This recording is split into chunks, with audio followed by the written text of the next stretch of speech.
আসসালামু আলাইকুম। আজকের ভিডিওতে আমরা দেখাবো যে কিভাবে আপনারা একটা বাইপাস আইফোন চেক করবেন। আমরা যখন পুরাতন কোনো আইফোন কোনো শপ থেকে কিনতে যাই তখন কিন্তু কোনো সমস্যা হয় না। কিন্তু সমস্যাটা হয় যখন দেখা যাচ্ছে কারো হাতের ফোন বা কোনো অপরিচিত কারো কাছ থেকে সেকেন্ড হ্যান্ড কোনো আইফোন আমরা কিনতে যাই তখন সমস্যাটা দেখা যায়।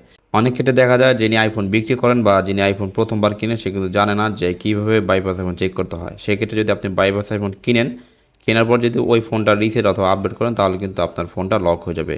আর আপনার ফোন যদি একবার লক হয়ে যায় তাহলে কিন্তু আপনাকে আবার বাইপাস করতে হবে। যতবারই আপনার ফোন আপনার রিসেট এবং আপডেট করবেন ততবারই কিন্তু আপনার ফোনটা বাইপাস করতে হবে। আর এক্ষেত্রে কিন্তু আপনাকে হিউজ পরিমাণ টাকা গুনতে হবে। তো চলুন দেখা যাক আপনি যখন প্রথমবার কোনো সেকেন্ড হ্যান্ড আইফোন কিনবেন সেটা কীভাবে চেক করবেন যে সেই ফোনটা বাইপাস কিনা। তো এর জন্য প্রথমে আপনারা সেটিংসে চলে যাবেন।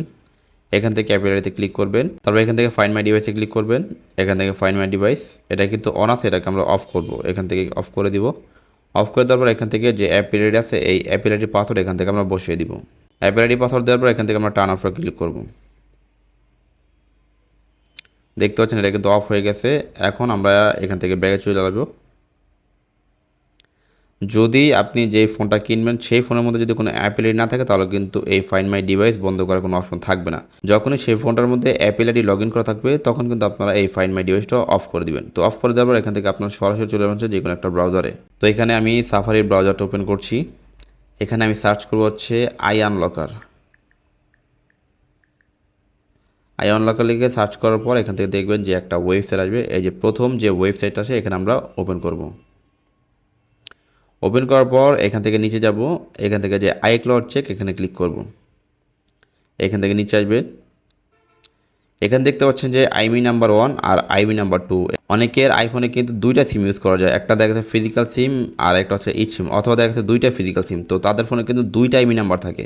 আর যাদের ফোনে একটা সিম ইউজ করা যায় তাদের ফোনে কিন্তু মাত্র একটা আইমি নাম্বার থাকে। তো এক্ষেত্রে কিন্তু আপনাদের ফোনের মধ্যে যে আইমি নাম্বার 1 লেখা থাকবে সেটা কিন্তু এখানে পেস্ট করে দিতে হবে। তো আইমি নাম্বার আপনারা কোথায় পাবেন এই জন্য কেটে দিবেন। চলে যাবেন সেটিংসে। এখান থেকে নিচে আসবেন, এখান থেকে জেনারেল, তারপর অ্যাবাউট, স্ক্রল করে আমরা নিচে আসবো। আমার এখানে দেখতে পাচ্ছেন যে শুধু আইমি লেখা। আমার এটার মধ্যে কিন্তু মাত্র একটা সিম ব্যবহার করা যাবে। যদি এখানে আইমি নাম্বার 1 বা 2 লেখা থাকতো তাহলে কিন্তু এই ফোনের মধ্যে দুইটা সিম ব্যবহার করা যেত। তো যেহেতু এই ফোনের মধ্যে একটা সিম ব্যবহার করা যাবে এই জন্য কিন্তু এখানে শুধুমাত্র একটা আইমি দেওয়া আছে। এই আইমিটা আমরা কপি করব। আর এখানে যদি আইমি নাম্বার 1 এবং আইমি নাম্বার 2 লেখা থাকতো সেক্ষেত্রে কিন্তু আমরা আইমি নাম্বার 1 যেটা থাকবো সেটা কিন্তু আমরা কপি করতাম। তো আইমি নাম্বার এটা কপি করার জন্য এখানে আমরা চাপ দিয়ে ধরে রাখবো। তারপর এখান থেকে কপি। এখন এখান থেকে সরাসরি আমরা আবার সেই সাফারি ব্রাউজারে চলে যাব। এখান থেকে আমরা আইমি নাম্বারটা এখানে বসাই দিব। তো এখানে ট্যাপ দিব, এখানে পেস্ট করে দিব। এখন আইমি নাম্বার মধ্যে এই যে ফাঁকা জায়গাগুলো আছে এই ফাঁকা জায়গাগুলো কিন্তু ডিলিট করে দিতে হবে। তো এটার জন্য আমরা ফাঁকা জায়গাগুলো এখন ডিলিট করে দিচ্ছি। ফাঁকা জায়গাগুলো ডিলিট করার পর এখান থেকে আইমির উপর আপনার দুইবার ট্যাপ করবেন, তারপর এটা আবার কপি করে দিবেন। কারণ অনেক সময় দেখা যায় যে আইমি নাম্বার চেক করার ক্ষেত্রে সার্ভারের সমস্যা হয়, এক্ষেত্রে কিন্তু আমাদেরকে 2 থেকে 3 বার চেক করতে হয়। তো যদি আপনার একবার কাজ নয় আপনি 2-3 বার চেক করবেন। এই জন্য কিন্তু আপনি অবশ্যই আইমি নাম্বারটা কপি করে রাখবেন। তো এখান থেকে আমরা চেক অপশনে ক্লিক করব। এখন একটু ওয়েট করব। আর অবশ্যই আপনাদের ফোনের মধ্যে ওয়াইফাই অথবা ডাটা রাখবেন। তো এখন আমরা একটু ওয়েট করব। একটু নিচে যাব। এখানে দেখতে পাচ্ছেন যে আমাদের রেজাল্ট কিন্তু চলে আসছে। এই যে আমাদের ফোনের এখানে কিন্তু আইক্লাউড লক অফ আছে, তার মানে আমাদের ফোনটা কিন্তু বাইপাস না।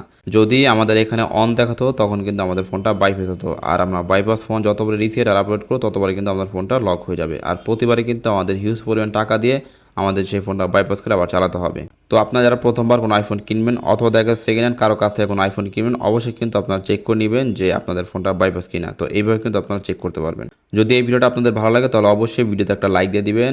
আর এইরকম আইফোন রিলেটেড টিপস অ্যান্ড ট্রিক্সের ভিডিও পেতে অবশ্যই আমাদের টিকটক আইডি ফলো করবেন এবং ইউটিউব চ্যানেল সাবস্ক্রাইব করে দিবেন।